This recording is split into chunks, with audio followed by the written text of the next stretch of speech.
Judith, welcome to the Global Ed Inspiring Leaders interview series. Absolutely delighted to have you join us today. So I'd love to go straight into the first question. So to give us a bit of context, can you tell us a bit about your journey into education to date, through to the leadership position that you hold today as Director of Inclusion at the British International School of Chicago? Sure. Well, first of all, I'd love to say that I planned my career meticulously, but that is absolutely far from the case. I left university really not having a very clear idea about what I wanted to do, and I applied for lots of different roles, but didn't really consider teaching in any way. I think at the time I didn't really know who I was. And I think, when you're in your 20s, you go through that kind of process of discovery. Some people instantly know, I did not. So in the early part of my career, I did many different roles in different companies, worked in different industry sectors, and then I had 3 children before I even considered going to teaching as an option. But I actually think in retrospect that all of those things helped me become the teacher I am. And, I come from a generation where you were either good at or not good at certain things. And I was very much kind of labeled.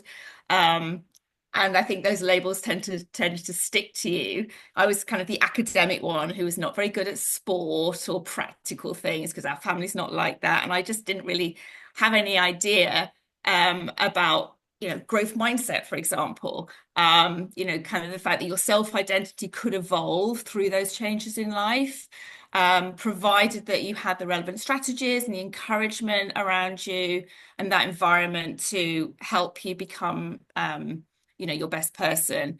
So as a teacher now, I am very consciously anti-labeling. And I know from kind of my own personal experience, how important it is to create the environment for our children where they can be who they truly are. And then how we're going to support them to really identify their strengths and enable them to thrive and feel that sense of belonging so that, they can really be valued for who they are. Belonging is such a fundamental human need for all of us. Hmm. I always loved school and learning. But to be honest, even after completing my PGCE, I didn't really know how I would take to being in the classroom. I found my first job pretty quickly, and I really loved it. And at that point, I wasn't planning on any kind of leadership, really just getting through that NQT year is enough, isn't it, when you first start teaching? But I think a number of different factors kind of helped me to be kind of identify opportunities that I could really plan my interests and my skills into. So I think first, I'm a big picture person. I really need to understand the why. And if there are practices or philosophies that don't really align with what I believe in, then I can be quite determined to sort of set out to change those. And I don't think those structures, those practices are really a goal in themselves, but I think they're fairly fundamental in creating an ethos and a framework for what you're going to do next. And that framework should, I believe, always have children at the center of what you're doing. And if it doesn't benefit them, then you need to revise that. So I think, all of those things helped kind of other people's identify opportunities or help me to identify opportunities where I could kind of implement some of those interests and implement some of those qualities to help the schools develop. So, I did a variety of different things. I led different subjects. I ended up being curriculum director. And then, of course, we moved to Chicago, where I wasn't actually, didn't have a work visa. I spent about 2 years at my current school as a classroom teacher and leading math before I thought I need a change. I'd never worked in SEND before. There was an amazing leader of the SEND department at that point who I knew I would learn from. And again, as a lifelong learner, I constantly want to be kind of practicing and revising my skills. So I asked to be in the department. And at the time, being in learning support was seen as a bit of a kind of an easy job. But my boss knew me and knew that I would be applying all the things that kind of I would bring into the department.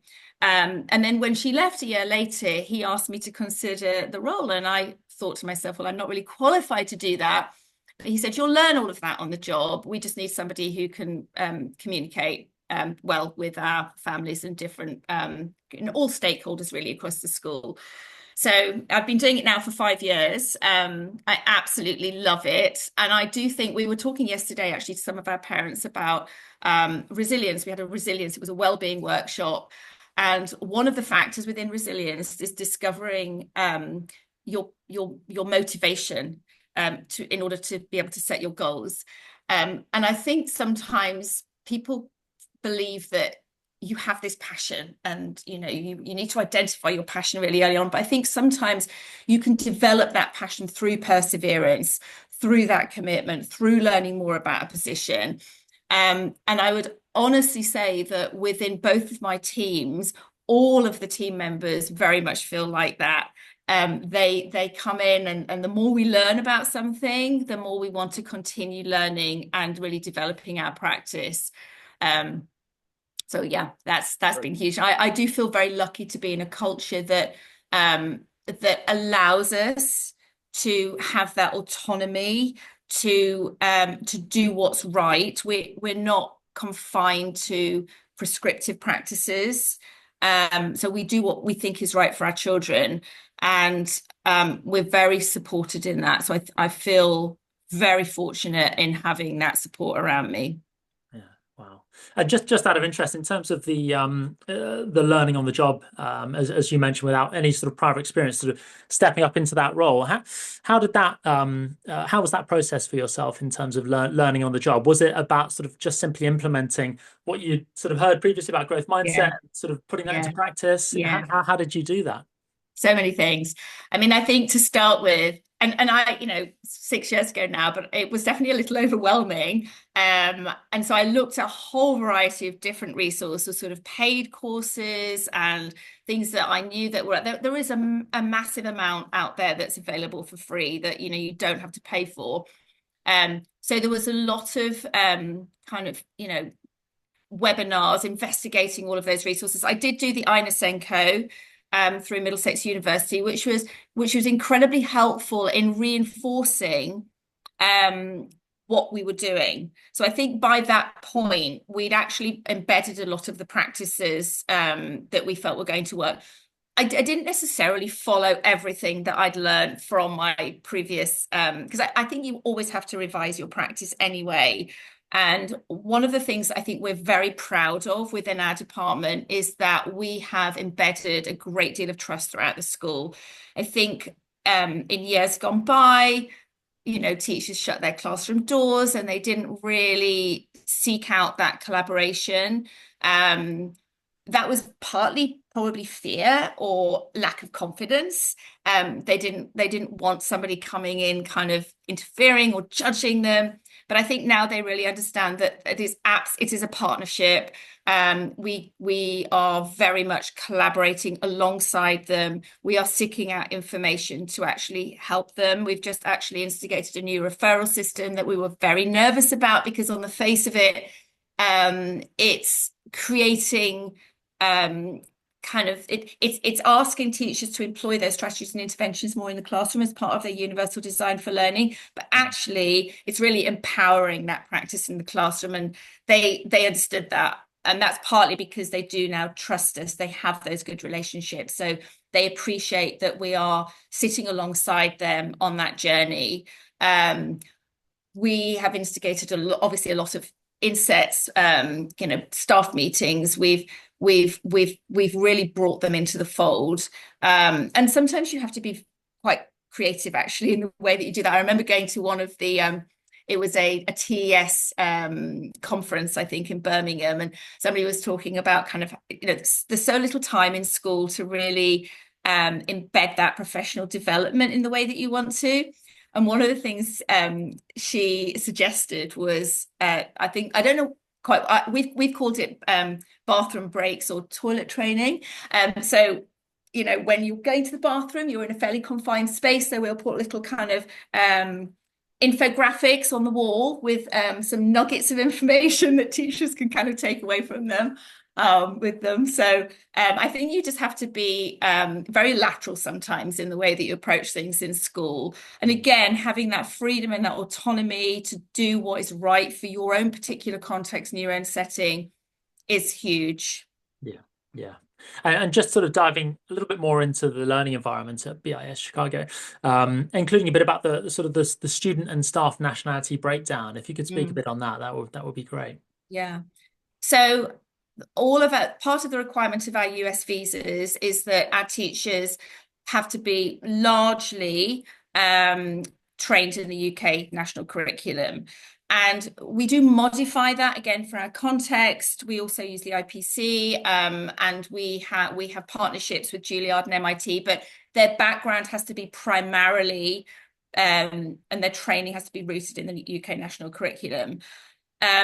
So that does change the the demographic from other international schools a little bit. I think a lot of our teachers have come from other countries, so they have different experiences being in those different environments as well, which is actually really helpful. Our student demographic has changed somewhat over the last, well, since I've been at the school. We are probably only about 20, maximum 20%, maybe 15 to 20% international students.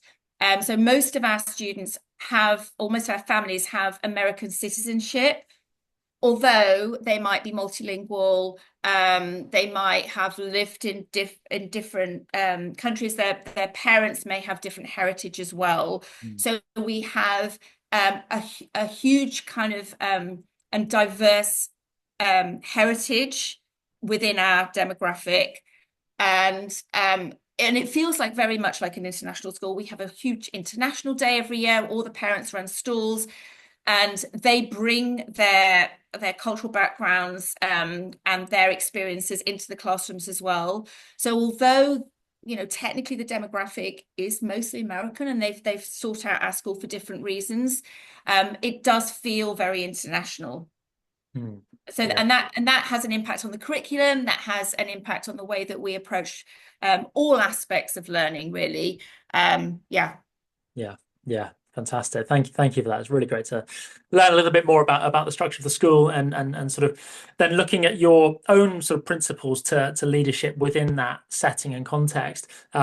What are your approach? What is sort of your particular leadership approach, as the director of inclusion to fostering inclusivity across two campuses? And do you have any sort of key maybe practical takeaways that others that are listening to this can start to think about implementing it in their own school, or even soundboard in terms of what the great work that you're doing?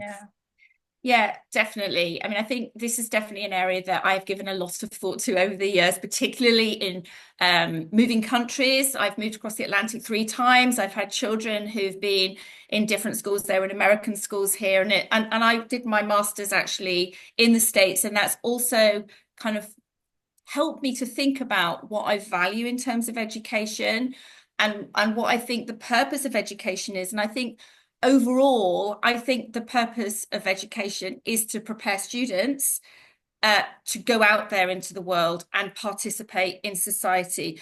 And I believe that goal is the same the world over, but how you do that depends on the context that you're in, and probably the era that you're in as well. So, there are many factors that change over time, but that goal is still the same. You are anticipating that at some point they will go out there into the world, and they will bring their best selves to have that kind of level of participation. And actually, what that is one of the key goals. One of my roles in school is as a DEIB champion, and every single Nord Anglia school across the globe has a DEIB champion. We have key goals that are set centrally. One of those is that all of our schools' champions will really embed inclusion and belonging to change our communities for the better. So that totally speaks to me. I think some of the core principles that we have in place at BISC are that, and again, this is not just within our department, but I think you have to start with the end in mind. I think you have to understand what your goals are what are we actually trying to achieve here? So whether I'm actually having a conversation with a parent about maybe they're going to be employing an external specialist, and we're thinking about what the best thing for that child is. What are you trying to achieve here? The principles of backward design, even when you're designing curriculum, I do believe that the right way to approach that is you start with what are your end results, then how are you going to know when you get there, and then you plan from there. We very much believe, and we talk all the time about meeting learners where they are. So this is not about, again, a diagnosis by itself is actually really unhelpful without having the strategies to attach to it. So we would apply the same strategies towards our learners, whether they have a diagnosis of a particular need or not, because we know what is going to help them be their best selves. All teachers, and this is, again, this is embedded across many contexts, but all teachers are responsible for the children in their class. So, that support, the impact of that quality teaching first is so important. Providing those strategies and interventions should never be an add-on. It should be part of that, engineering your classroom with that in mind. Labeling, I've already talked about. I feel very passionately about that. And then really helping teachers to identify all behaviours as a means of communication. Again, hugely important. I think, all schools have seen a big uptick in speech, language and communication needs.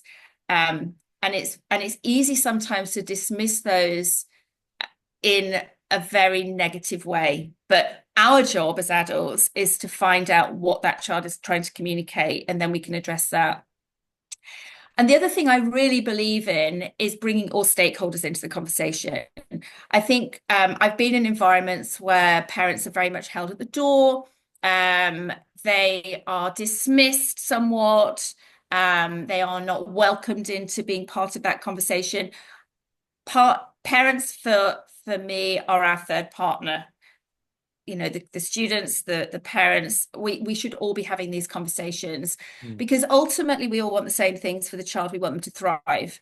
Now, we may have a slightly different view of how we're going to get there again and what that might look like. But I think the way to bridge that gap is through communication and collaboration. We do a lot of work with our parents. We do a lot of forums. We have book clubs that we have instigated that where we can have some of those conversations. Sometimes they get quite emotional because, children are the most precious thing in the world. So I believe in that shared practice, that shared communication, sharing how we can actually help the students be their best selves. And then I think for all of us in school, the practice of being learners, not knowers, is hugely important. And it doesn't really matter what your background, what your qualifications, this is about a reevaluating regularly, because the world changes. Even if we are static and, certain things don't change in lives, the world is constantly evolving. People around us may not share our perspectives. So that understanding of how we're going to actually understand somebody else's point of view, the role of dialogue and having those conversations so that we can actually develop that understanding of how to actually bring people together to have those conversations is hugely important. Yeah. And when it comes to sort of looking at the, all these different initiatives and practices that you're doing, including all stakeholders in the conversation and the work that you're doing, how do you systematically measure the success and impact of all of these different initiatives? It's must be quite a job and a system that you've got there. Yeah. I mean, I think again, the role of that collaboration, that communication is hugely important. Let's face it, teaching is not an easy job. Time and resources are not always in great abundance. So, the fundamental question we need to be asking ourselves is what we're doing having the impact that we want? How effective am I? How effective are we in actually, reaching those goals? As a parent in the UK, I always looked at the value-added scores because I always felt that that measure of progress was the most important thing that you could look at. Not all children are going to learn in the same way, and learning in itself is not linear. So, that the value added over time, looking to see how you could actually have that impact was hugely important. It's slightly different in the US because particularly at the high school level and in middle school, kind of working towards high school, it's not about the exam performance at the end of those 2 or 4 years. The GCSEs, or we do IGCSEs here, and then we do the IB, but not all children depend on those exam results for their entry into the next stage of their education. Their focus is much more on having the GPA over the 4 years, so that continuous performance over those 4 years becomes more important. There are, and high schools all have different means of assessment here in the US, but again, having the opportunity to have that redo, that is something that can actually help that student, and that's part of that reflects what's actually happens in the real world. So I think there are different ways of assessing children that is not going to be detrimental to them, but is also going to be realistic and reflect what they can actually do. Our high school in particular has been very creative and very pragmatic, actually, in adjusting how they assess those students and making sure that they incorporate all of those measures that are going to help the children continue to learn and make that progress, but also enable them to reach their final destination, if you like. Yeah. But that's definitely not an easy process, and it does work slightly differently to our UK approach. At the primary level, it's slightly easier because the stakes are lower. So you are very much more looking at we don't do that many summative assessments, but we do.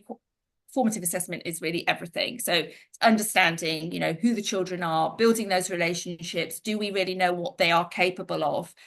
From our department's point of view, a lot of what we're doing is thinking, okay, cognitively, what are we expecting them to achieve, and what are the barriers to that?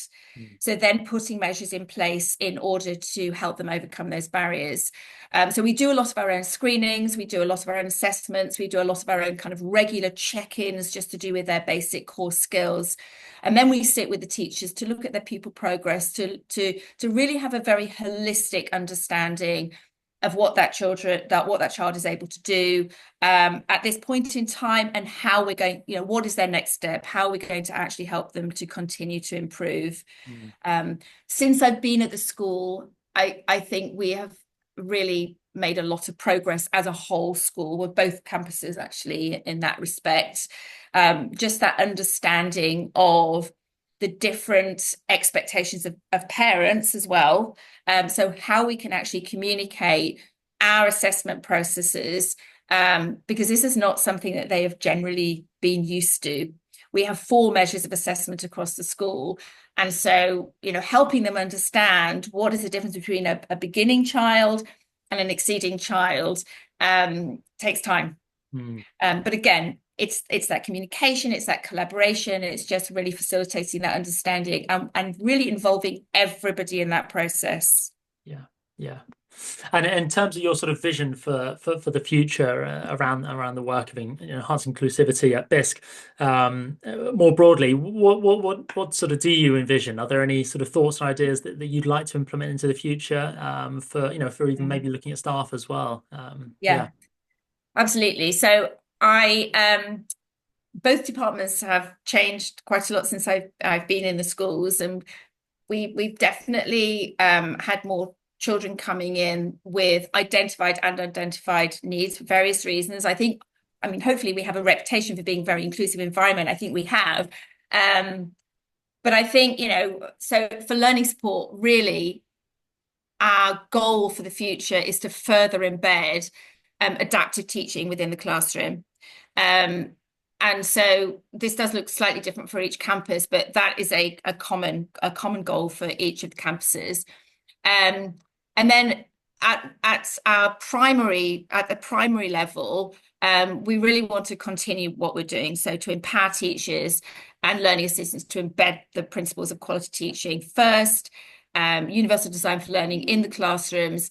And it's really critical in terms of understanding and seeing what all children are able to do, and really making sure that they are planning those provisions with all children in mind, and in a way that really seeks to, again, eliminate those labels, but also create that sense of belonging for everybody in the school. Mm. I think, in my role as the DEIB champion, it's been very interesting to think about what that means for our context, because and actually even yesterday I had a conversation with somebody in the UK. We were talking about DEI, and it was very clear that that concept is not universally understood in the same way. For us, it's all about belonging. So it's really about helping our students understand who they are, making sure that they value who they are, having everybody, making sure that they feel truly heard and seen, and that they feel comfortable sharing who they are with the wider school. So yeah, that's a massive deal. And that's part of my conversation with parents. I think, within the States, DEI can be quite polarizing. So a lot of my conversation with them has been about, we're not really concerned about what's going on outside there in the wider world. Let's look to see what we're going to do for our context. And I am not out there to change anybody's opinion. This is all about helping our students navigate some of these really kind of sticky topics as we go forward. We're fortunate that we have a wealth of resource behind us within Nord Anglia, and they are supporting those conversations. I do a lot of work with our social impact lead, that sort of help put some of those philosophies and practices into actions. They translate them into actions. So we work with a lot of organizations across the city to try and bring that understanding to our community. So I do feel quite fortunate that I have all of these different roles, but really they all have that one goal in mind, which is to create that sense of belonging, and to create the value for that individual student, that individual child. Yeah. And you mentioned that's obviously universal design for learning being incredibly important, and assistive tools and technologies. Just out of interest, are there any particular ones that you've embedded and implemented that you found to be particularly successful within the school over the last few years? Yeah. So all of the interventions that we're looking at the moment, they are all adaptive. And actually part of my own professional development this year is looking very much at ed tech, AI, thinking about kind of how we can incorporate some of those tools into what we do. And there are lots of organizations out there, again, who are providing a lot of training, which has been super helpful. So kind of doing a little bit of work with Microlink, just looking at some of those tools. Immersive Reader, I mean, it's hugely helpful. And then Help a Bird, which, and again, we haven't really explored these as much as we'd like to, but that is our goal for this year, because, and again, I think that landscape is constantly changing, isn't it? And it's very easy to be a little bit overwhelmed because there's so much out there. So I think one of our goals is to really try and hone in on key tools that are really going to be able to be embedded throughout the school. So for me, Immersive Reader, anything that is helping our children as well with writing. So speech to text. I mean, that's, a big focus for us at the moment. Yeah, fantastic. So interesting to learn more about that, and the different thoughts, ideas, tools, and strategies that you're using. And this is certainly a topic that we're going to be creating a lot more conversation, having a lot more conversations around over the coming weeks. So looking forward to seeing updates on those. And in terms of my last question, so your number one tip for aspiring leaders, what would that be, if they're maybe new to teaching, or they're middle leaders that want to step up into senior leadership? Yeah, what would be your number one tip? I would say sometimes step back and try and look at that big overall picture and have patience. And I say this with my own kind of weaknesses in mind because I'm not a very patient person naturally. And in across different contexts, I've had to learn that some of my goals are definitely, it's an ongoing journey. It's not always about the destination. It's about constantly reviewing and revising what you're doing, and just reflecting about whether what you're doing is actually going to meet your goals. Mm. Not to feel too overwhelmed by all the things that are out there. Yeah. Yeah, stay the course and have patience. Brilliant. Sometimes we look too much into the details sometimes, don't we? And it's, so you kind of need to pan out and give yourself a bit of a a bit of a Yeah, break in the process. But yeah. yeah, oh, fantastic, Give Judith. yourself grace. Grace is so important, I think, for all of us, just to because I think a lot of teachers are also perfectionists, and they do give themselves a really hard time when they get things wrong. I think the benefit of age and experience of age is that you are more understanding and appreciative of the fact that it's okay to get things wrong. Yeah, yeah, It's a natural part of life. And actually, there are lots of people around us that can help. And people love to be asked for help.